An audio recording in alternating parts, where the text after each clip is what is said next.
Hello, everyone. Yes. Hiya.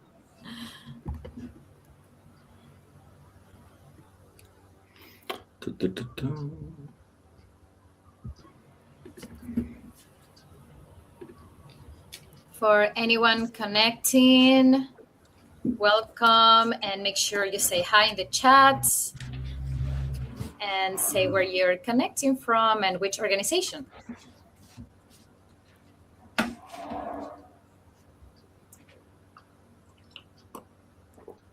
Just give it a minute or two for people to join before we kick things off. Great.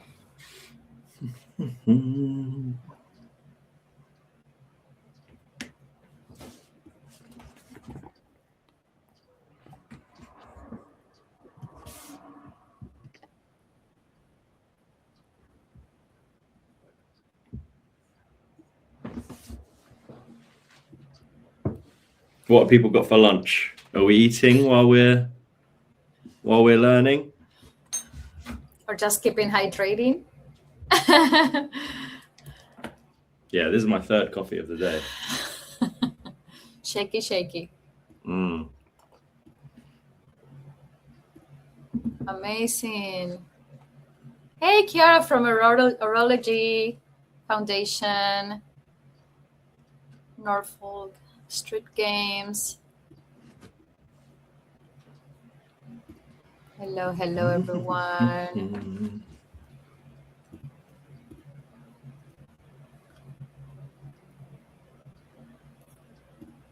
Great.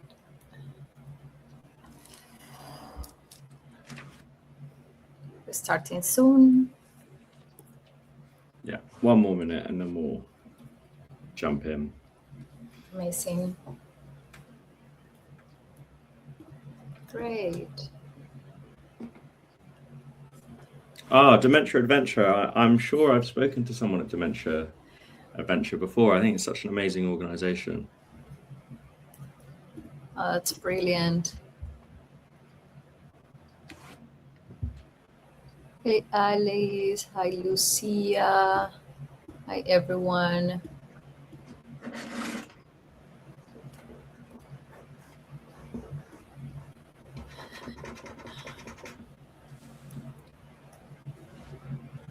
Hey, Abby.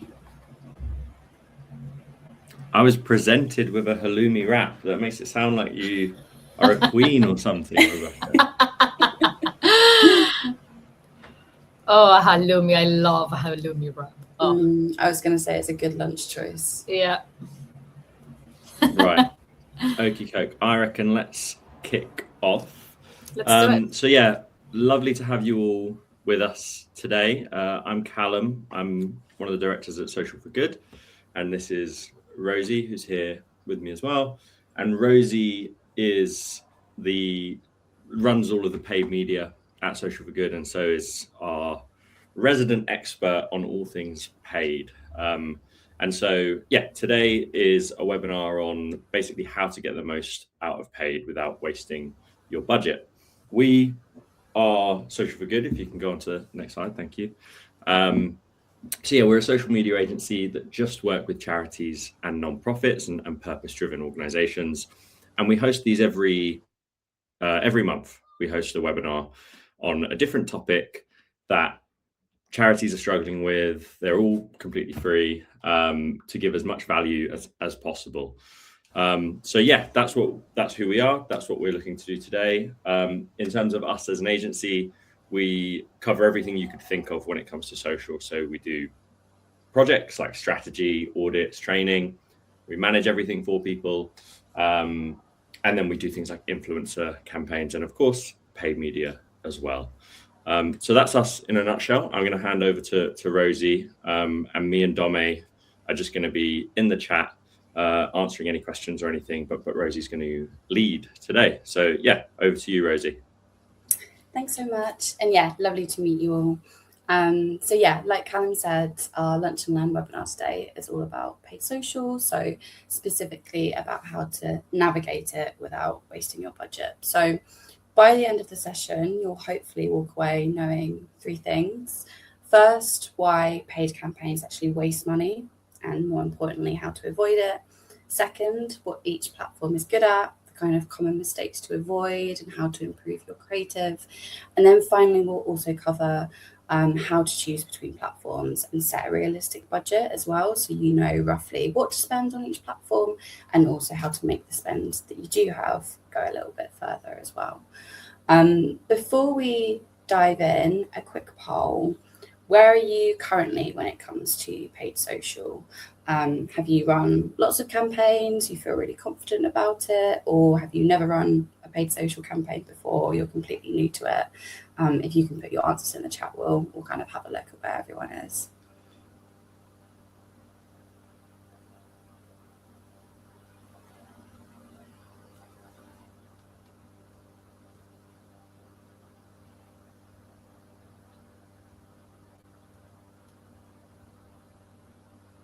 Cool.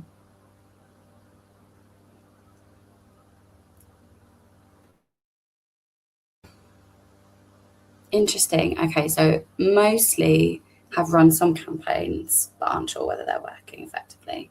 And then we've got a few who have never run any paid social, so that's fine. We're going to cover some of the basics.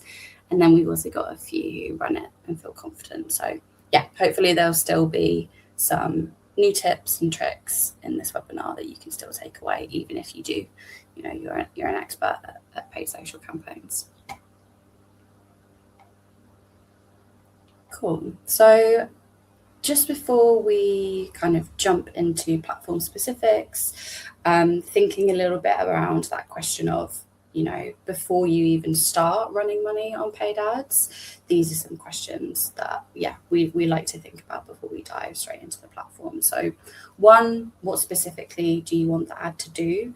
Set a really realistic outcome, not just, raise awareness or raise loads of money, but raise £1,000 or increase web visits by 5% year on year. Setting a really realistic outcome allows you to not only determine the success of your campaign, but also to understand where to optimize and tweak settings in order to drive better performance as well. Who exactly are you trying to reach? So can you describe your ideal target audience in one sentence? By clearly defining and thinking about who you want to target and who you want to engage means that you can tailor your message and your creative approach to that individual, which means that you're making it more relevant and engaging for them. So really having a big think about who you want to target and knowing exactly who you want to talk to will help sharpen what you say and show, and basically make sure that you're not just going to be using generic copy that's so generic that it doesn't speak to anyone at all. And then finally, what do you want them to see? So obviously when it comes to paid social, creative does a lot of the heavy lifting. It needs to stop someone scrolling. It needs to make someone feel something. You can have the clearest objective, the clearest goal, the clearest audience, but if your ad itself doesn't land kind of emotionally or visually, none of that other work is going to actually pay off. So quite often, lots of the campaigns, when we do audits and when we kind of onboard new clients, a lot of the campaigns that they've run previously fail right from the start because they didn't actually take the time to consider what they want that ad to do, what they want that ad to accomplish before diving into Ads Manager. So by thinking about these three questions right at the start, hopefully you can avoid the biggest reason behind kind of paid social campaigns wasting budget, which is not having a clear vision of your goal or what you're trying to achieve. So we will dive into specific channels, Meta, TikTok, LinkedIn, but there are some common mistakes that we see across the large majority of social platforms. So one of the most frequent errors we see is choosing the wrong objective for your campaign and platform. So running an awareness campaign when what you actually want is video views, or running a traffic campaign when what you actually want is signups. So choosing the right campaign objective is one of the most important decisions that you can make when setting up a paid campaign and platform, because you're not just telling the platform what you want, you're telling it what kind of people to show your ad to. So, for example, if we take awareness, the platform's going to show your ad to people who are most likely to watch or notice it. If you choose traffic, it's going to show your ad to people who tend to click links, those people who are willing to click off platform and visit a landing page. And if you choose conversions, it's going to prioritize people who are more likely to take an action, like donate or register for an event. So if you pick the wrong objective, you might get lots and lots of impressions, but no clicks to your site, or you might get lots of clicks to your site, but no donations and no conversions. And that's because, as I said, the platform finds people not only based on their interests or the targeting you've inputted or the creative, but also how they interact with social in general. Do they click on links when they're kind of browsing organically? Have they converted through a paid social ad before? All of this data that we don't have access to, but the platform does, plays an additional role in making sure that the campaign is putting your ad in front of the right people. So to break it down, your objective tells the system what success looks like for you. So if you're clear, the platform's going to work in your favor. You're going to drive the results that you need and you want. But if you're vague, then you're going to end up wasting budget because the campaign is focused on driving the wrong results. Another mistake that kind of shows up across all platforms is asking for a donation from people too early in the journey as well. So asking for someone who has never heard of you to trust you and to take an action for you is asking, too much too soon in a lot of cases. If we run, donate now or buy now ads, people don't normally donate the first time they see an ad from you. Unless you're a huge charity that's got loads of brand awareness already, people immediately, understand what you're trying to do. It's going to be really hard to educate someone, get them to trust you, and also get them to donate all at once. What we like to think about is that paid social really works best when we match the message that we're putting in front of people to where that person is in the journey. So we really recommend focusing on warm audiences for conversions and donation asks. So people who have visited your website, watched an organic video, signed up to your newsletter, first party data if you have it. These warm audiences have already engaged in some way with your content. So they already have a certain level of, trust with you already, making it much easier for them to take an action because they have that, existing understanding of what you're trying to do. So diving into platforms, starting with Meta, so Facebook and Instagram ads, this is obviously where a lot of charities start with paid social. And, the kind of big strength that Meta has is the volume that you can achieve through a paid ad campaign at a very low cost. The reach is obviously enormous. It's got 3.5 billion daily active users on this platform.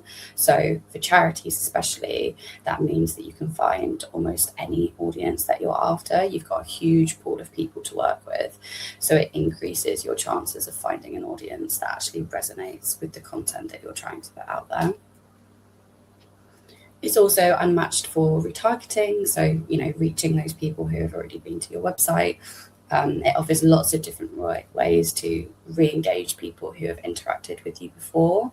And that matters because, again, coming back to that common mistake we tend to see around people asking too much too soon, those warmer audiences of people who know you take action far easier than cold ones, so people who have never heard of you before. So running donations asks on Meta specifically and making use of all those different kind of retargeting capabilities will definitely allow you to drive more efficient results off the back of it compared to some of the other channels. And finally, like I mentioned, it is very cheap to run something. It's very cheap to run a campaign compared to other platforms. You can test on a very small budget, which is exactly what makes it kind of accessible, even when you're working with quite a small paid media budget as well.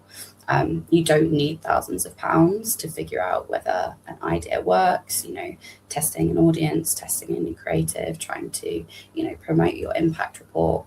A genuinely useful test can start from as little as £10 to £20 a day. And again, that's what kind of makes Meta the natural starting point for a lot of different size charities, is because it's easy to launch something and it's cheap to launch something as well.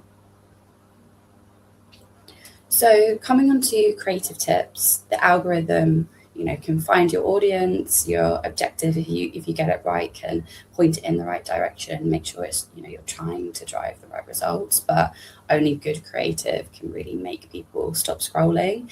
And these principles apply, whether you've got a huge budget or whether you only have, £50 to spend. And a lot of the time, creative is where social campaigns either succeed or they fail, but it's also the thing that you have the most control over. So coming on to some specific tips, the main one is lead with people, not logos. Faces are a natural, strong attention grabber. Highly branded graphics often get automatically seen as an ad when people are scrolling and people continue scrolling past, whereas a person's face or a specific story gives someone real to focus on. The viewer isn't just told this matters because of XYZ. They're shown one person it matters to, or someone that your cause has impacted, so they can relate better to your cause and it feels more tangible. And it's also just a great way of building up that trust very, very quickly as well, because they've got that proof point of, a testimonial from someone speaking about their experience, about how your charity or your organisation has helped them. Design for sound off. So lots of people nowadays watch video without sound, add captions or on-screen text if you're running video specifically. So it means that your message can land either way and you're increasing the chance of someone stopping to pay attention. And make sure you're hooking your audience in the first 3 seconds. Again, if you're running video, open with your strongest line, a bold statement, a direct question that compels viewers to engage further. Don't build up to it really slowly or really gently, because people will have already scrolled. You really need to grab that attention as quickly as possible. And then finally, feed your campaign genuine diversity when it comes to creative as well. So different content, different concepts, not just text tweaked images, providing that variety, although it can be resource heavy to internally create multiple assets, helps the platform find the right people to show your ads to. And it also means that you've got more chances of one of those variations landing and grabbing someone's attention. So some common meta-specific mistakes that we see. One is turning ads off too early. Meta really needs around 50 conversions a week before it settles down and stops learning. And this learning phase, as it's called, is essential for the algorithm to gather data, understand user behavior, tweak its targeting. And because it's doing all of that learning in the back end, costs and performance often fluctuate more, making it more expensive in the short term before balancing out once those kind of learnings are there for the campaign to optimize properly. So if you're reviewing your ad campaigns and you're turning an ad off after 4 or 5 days because you're not seeing results, you've essentially wasted your money just on the learning period, and you've not got any concrete data on what actual performance looks like once the campaigns learn enough. So it's really important to make sure that you're giving campaigns enough time to run, as that also means that you can make better, more informed decisions about what you need to tweak and what you need to improve on. And then another error that we see is editing live campaigns too often. And again, this kind of links back to the learning phase. Every time you make a significant change, like introducing a new audience or testing a new creative, Meta needs to start that learning phase all over again. And this means, you've essentially wasted your budget again on the campaign, going back into that more expensive learning phase. You don't want to leave a campaign running without any tweaks, but it is better from the get-go to decide ahead of time how long you want to let an ad run before making any changes to improve performance. And I think with both of these errors, it ultimately comes back to not being patient and accepting that, especially on paid social campaigns, it does actually take time for the campaigns to do their job and to learn and to work. So the longer you let it do its job, the better. Then moving on to LinkedIn. So this is a platform that people often think is way too expensive, and it is expensive, but that cost can often be outweighed by the benefits that it has.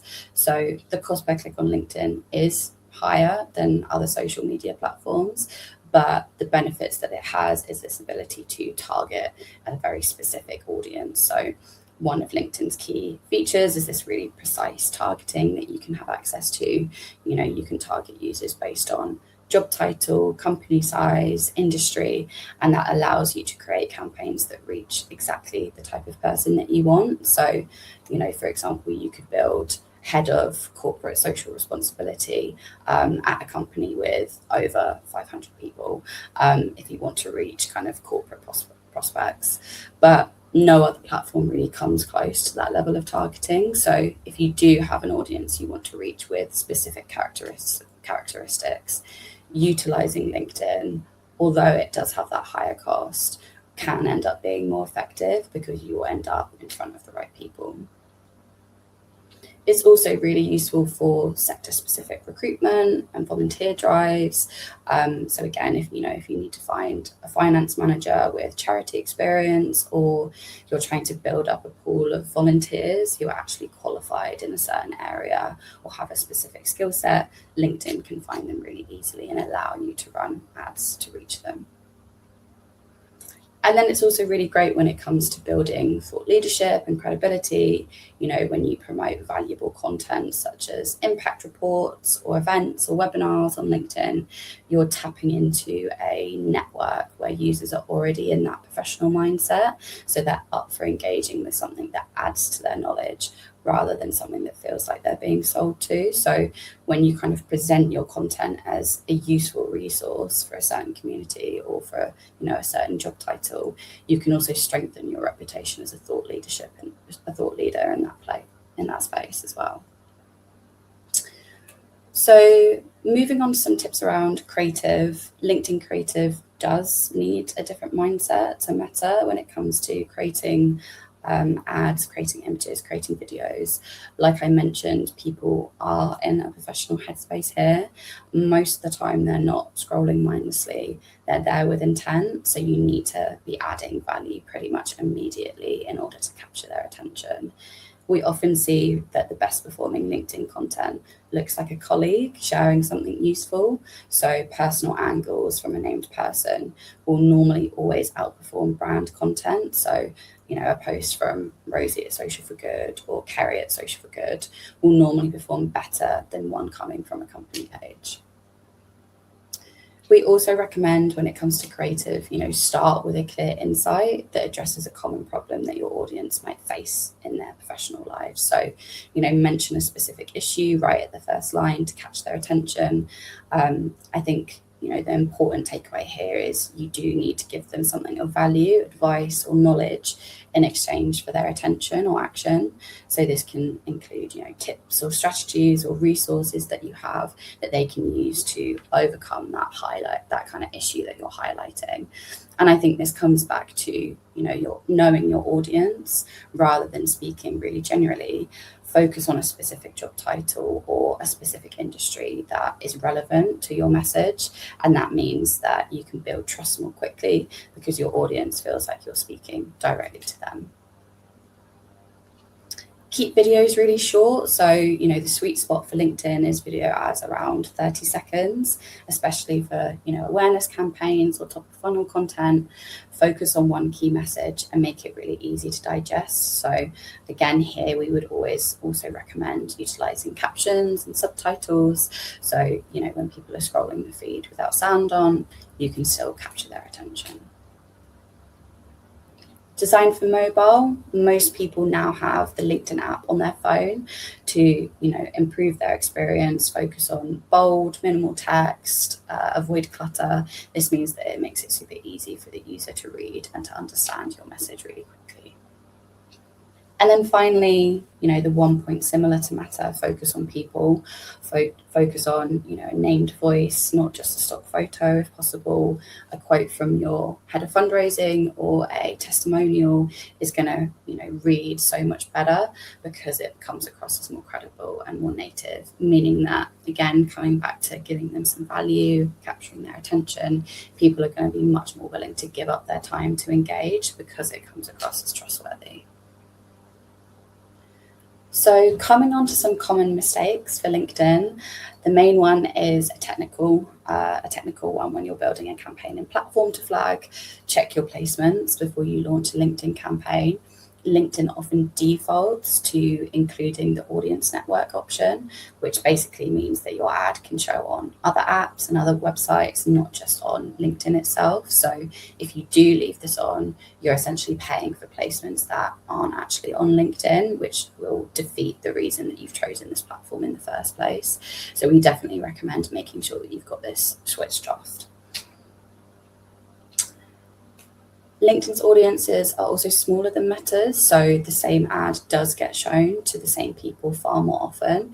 If you're not refreshing your creative, you are going to see frequency, which is a metric that essentially measures how many times your ad has been seen, climb, and you'll also see that performance drops off because people are getting tired of seeing the same ad over and over again. So their engagement and their willingness to stop becomes less each time. And LinkedIn's algorithm will pick up on this. It does read, drops in engagement, drops in click-through rate as the ad becoming less relevant. So it raises your costs to keep delivering it. So you end up paying more to reach the same audience. So the tip here is make sure that you're keeping an eye on frequency. We normally say look at frequency over a 7-day period. If it's above 4, that's normally a sign to refresh your creative and introduce something new. The last platform, TikTok. So yeah, TikTok's strength, similar to LinkedIn, is reaching people that are quite hard to reach and find elsewhere. It's obviously one of the strongest platforms for under 35-year-olds, an age group that is definitely getting harder to reach on, LinkedIn or Meta or X. TikTok's focus is on short, native, really fast videos, and that matches what younger audiences are increasingly wanting to engage in and wanting to watch. So if you can harness that style of content, then this is a channel where you can achieve really great results from that type of audience. Because it rewards that native and authentic content over a polished ad, this actually presents quite a big opportunity for a lot of charities that don't have really big production budgets. They don't have a lot of budget that they can, use on creating slick videos or images. All you really need for TikTok is, a phone camera and a really good idea, and you can make something that works and drives engagement. So it's also a channel that is particularly strong for building brand awareness as well as reach and engagement. People open the app to be entertained, so it's perfect for getting your cause or your message in front of an audience of people who are already in that engaged mindset and are paying attention. If it is a good piece of content that you're pushing on this platform, people will reward you, they will watch it and they will engage with it. So when it comes to creative on TikTok, this is obviously a huge barrier or perceived barrier, which I think puts a lot of people off because you do need to be fast and reactive when producing TikTok ads. However, as I mentioned, if you can get it right, the platform and its users will reward you with that visibility and that attention. Because users are scrolling through their feed so quickly, they do decide in an instant whether to stop and watch your content. You can't rely on a hook that lands a few seconds in. So again, similar to talking about Meta, don't open on a really slow establishing shot, open on an interesting moment within your video, a bold statement or a surprising clip, as that's what's going to make someone stop scrolling and pay attention.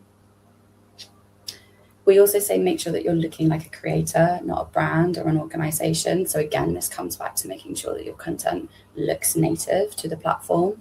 So use TikTok's own effects, their sounds, their textiles, rather than anything that's super heavily branded.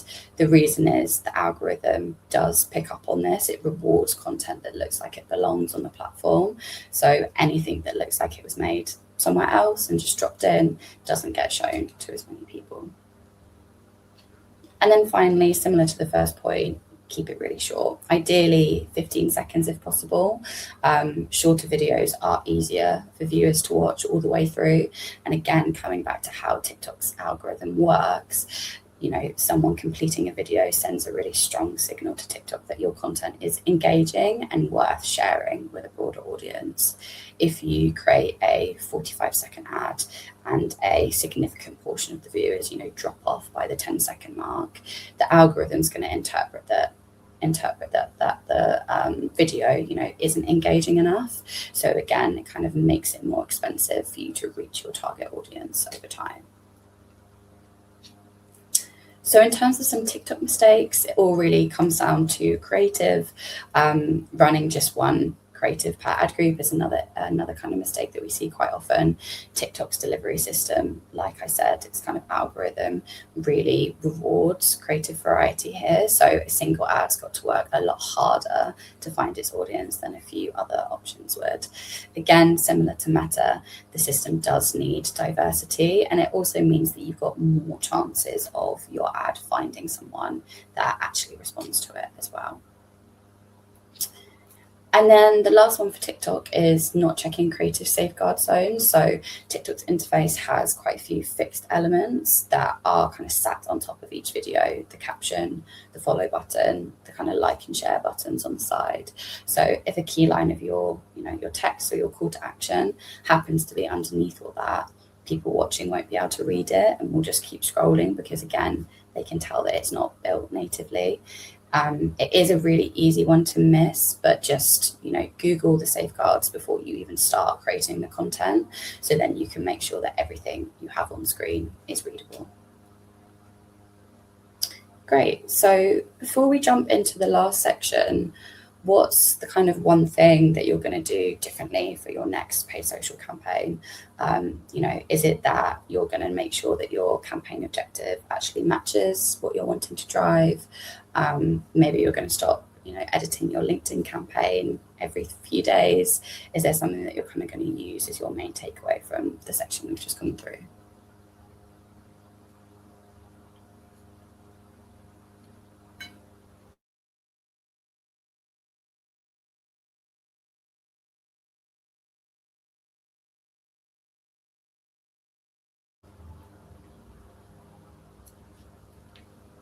Any answers?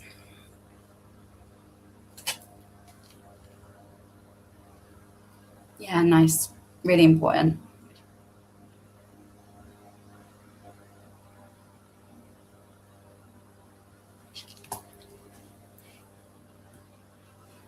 Yeah, as many as possible.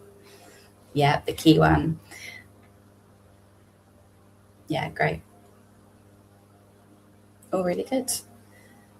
Perfect. So the last section is around making sure that you understand, what platform to go to, which platform to use, and then also just some tips on, making your budget work a little bit harder for you as well. So what we always recommend is start with Meta where possible. It is the cheapest platform to test. It's easy to set up, and it reaches a really wide range of different audiences. So that combination again kind of helps you get more results with the smallest budget. In terms of a minimum budget, we would, as I mentioned at the start, you can run a campaign for as little as £10 to £20 a day. We say run it for at least 3 weeks across all of these different platforms, but really it depends how long it takes you to get out of the learning phase. For LinkedIn, if you do need to target, specific professionals or specific trustees or corporate partners, then test it. As we said, it does cost more, but if you do have a really clear reason for using this platform, that cost is worth it because you're paying for that precise audience rather than just, that broader reach that you do get on Meta. In terms of budget, because it is more expensive, you do need a slightly larger budget just to make sure that you're gathering enough data to, again, kind of exit the learning phase and make sure that you can actually determine whether a campaign is effective or not. And then finally, with TikTok, if you want to reach that younger audience, you have that video making capabilities, then definitely test it. It is technically easy to use, but again, kind of creating the right content can be challenging. So only really test it if you do have, the resource internally to produce videos that feel native to the platform. In terms of budget, this is similar to Meta. It is cheap to run, but obviously the investment is your time trying to make that content. And then last thing before we kind of go into main takeaways is just a simple framework for your budget. We like to recommend thinking about your budget in thirds. So a third of your budget should go towards testing, new platforms. Maybe you are already running a Meta campaign. You want to test TikTok, new audiences. Maybe you've only been, targeting cold audiences and actually you want to do a little bit more retargeting to people who have visited your site, and then new creative as well. So do treat all of those different, variations and those different options as a bit of a test and learn. Not all of it is going to be successful, but that's still valuable because it's giving you information about what makes your audience engage and convert and tick.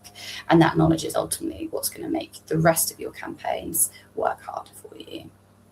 A third should go into scaling what's already working. So, once you've done a test and something's proven itself, a new campaign that you've launched with a new type of audience is working really effectively, then you can start to put more budget behind it. We recommend increasing daily budget by around 20%, but the key here is to do it slowly, because if you do big jumps in budget, it's just going to put your campaign back into the learning phase and you'll lose any momentum that you've built.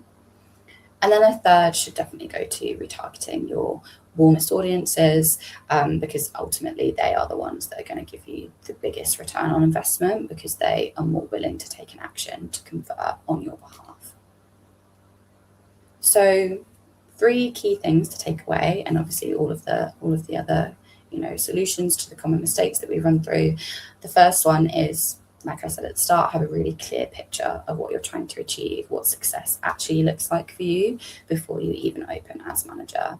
If you can't describe your objective or your audience in a sentence, then you do need to go back to the drawing board and make sure that you have that locked down before you even go to try and write copy or to build out creative.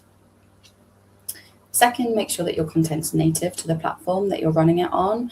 Never just take one asset and drop it into each of these different channels unchanged, because each channel does have its own visual language and also its own ways that the algorithm works. Tweaking your creative is worth the resource internally to make sure that you can, your campaign's going to work as hard as possible for you. And then finally, make sure that you're matching your ask to where someone is in the journey. If you're running, donate now, straight to someone who's never heard of you, take a step back, warm that audience up first, and then make that ask once they've got some familiarity with who you actually are. I do think that, wasted budget on social, mistakes on social, ultimately do keep going back to the kind of same handful of things, whatever platform that you're on. But hopefully this has given you a good foundation to launch your campaigns and avoid some of the common pitfalls that we tend to see when we're auditing accounts. Amazing. So I'm just going to hand back to Callum to wrap up, and then we'll take a look at some of your questions.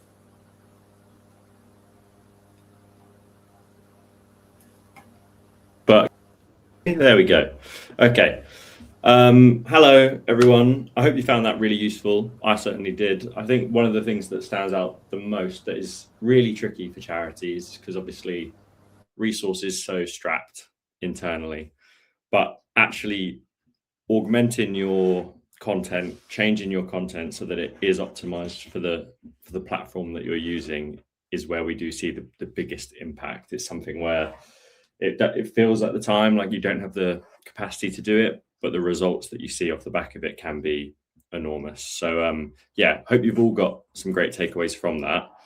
One of the things that I just wanted to quickly talk to you about was our training program, which is the Social for Good Accelerator.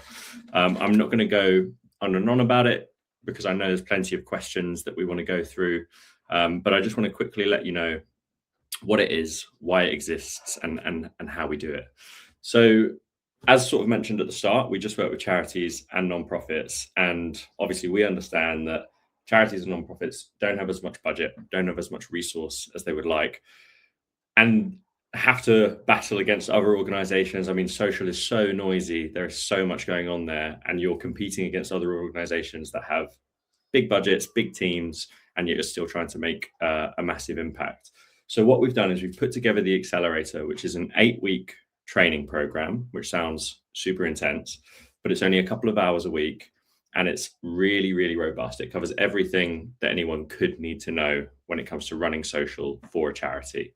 We look through things like paid in a lot more detail, building community, using AI, working with influencers, and then deep dives into every single channel as well.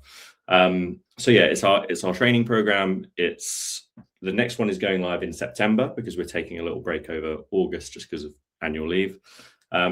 But if anybody is interested, they want to get more out of social, they know they could be doing more, but they're not sure how to do it with limited capacity, with limited budget, without stakeholder buy-in, whatever the common issues that you've got are, then I think the Accelerator is for you. And yeah, as I say, the next one is going live in September, and it's only 2 hours a week. And really, really thorough. It gives you everything that you could need. And one thing that we thought we wanted to include that's really important is lifetime access. Social changes so much, so frequently, new algorithms, new platforms, new content formats. We want to make sure that if you come on the Accelerator once, 2 years down the line, you're still getting value. So when new things happen, we update the material, you've got lifetime access. And you also have access to a fortnightly call with one of our consultants to just ask any questions that you want. So it's really good value, and I think you'll get a lot of use from it. So just wanted to let you know about that. And now we'll move